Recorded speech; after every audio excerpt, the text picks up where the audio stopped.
నేర్పించింది నాకు అక్కడ. అది అంటే ఎవరు ఇంతవరకు ఇంతమంది టాలీవుడ్ ఉన్నారు కదా, వాళ్ళు ఎవరు కూడా ప్రొడ్యూసర్ కానీ డైరెక్టర్ కానీ ఎవరు ముందుకు రాలేదంటారా?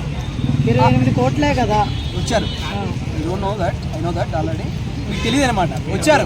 ఒక తెలుగు సినిమా కిందికి వెళ్ళిపోతుందంటే ఒక ప్రొడ్యూసర్ హీరోలు అక్కడ బయట ఉంటారు. కానీ తెలుగు ఛాంబర్, మన తెలుగు ఫిల్మ్ ఇండస్ట్రీలో ఉన్న వాళ్ళు ఏంటంటే మన తెలుగు సినిమాకి కష్టం వచ్చిందంటే కంపల్సరీ అందరూ ముందస్తుగానే ఉంటారు. అలాగే ఉన్నారు. కాకపోతే ఏంటంటే వాళ్ళు దీన్ని తీసుకోవట్లేదు అనమాట. 28 కోట్లు బాధగా కట్టడానికి పెద్ద ఇబ్బంది ఏం కాదు.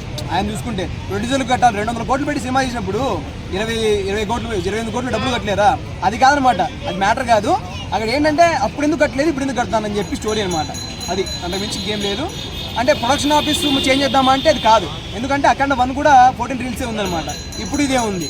కనీసం బ్రదర్ ఇప్పుడు ఇట్లా జరుగుతుంది కదా, వాళ్ళు పర్సనల్ అవచ్చు ప్రొఫెషనల్ అవచ్చు, ఏదైనా రీజన్ అయ్యొచ్చు. ఆడియన్స్కి అయితే ఒకటి తెలియజేయాలి కదా, పలానా డేట్లో వస్తుంది, పలానా రోజు టికెట్స్ రిలీజ్ చేస్తామని.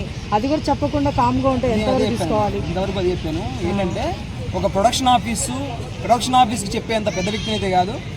కాకపోతే ఏంటంటే నాకు తెలిసినంతలో ఒక ప్రొడక్షన్ ఆఫీస్ కావచ్చు, ఒక ఏదైనా వర్క్ కావచ్చు, ఇంకోటి ఇఫ్ ఎనీథింగ్ మనం ఏదైనా సబ్మిట్ చేసినప్పుడు till end of the day వరకు దాని కోసం పోరాడి లాస్ట్లో రిలీజ్ చేస్తే మంచిగా ఉంటుంది అనమాట. అలాగే ప్రొడక్షన్ ఆఫీస్ గురించి ఏం చెప్తానంటే, మనకు సినిమా టేక్ ఓవర్ తీసుకున్నప్పుడు till end of the day release అయ్యేదాకా, దాన్ని డిస్ట్రిబ్యూటర్ దగ్గర వరకు పంపించేదాకా, థియేటర్లో ప్రింట్ పడేదాకా దానికి ముందస్తు జాగ్రత్తలు చూసుకోవాలి. ముందుగా రిలీజ్ చేసి దానికి ముందస్తు అంటే పరిణామాలు అయితే అవి చూసుకోవాలి. అవి చూసుకోకుండా సినిమా రేపు రిలీజ్ అనగా ఈరోజు కట్ ఆఫ్ అంటే అభిమానులు ఎంతగానో కష్టపడి ఉంటారు. ఆ కట్అవుట్స్ అయితేనేమి, ఆ పూలదండలు అయితేనేమి డిసప్పాయింట్ కదా. అక్కడ అభిమానులు అయితే డిసప్పాయింట్ అయ్యారు, బాలయ్య గారు డిసప్పాయింట్ అయ్యారు, చాలామంది మాస్ అభిమానులు డిసప్పాయింట్ అయ్యారు. అది డిసడ్వాంటేజ్, డిసప్పాయింట్ అయ్యాం అంతే. అంత మించి ఏం చేయలేదు. You cannot do anything.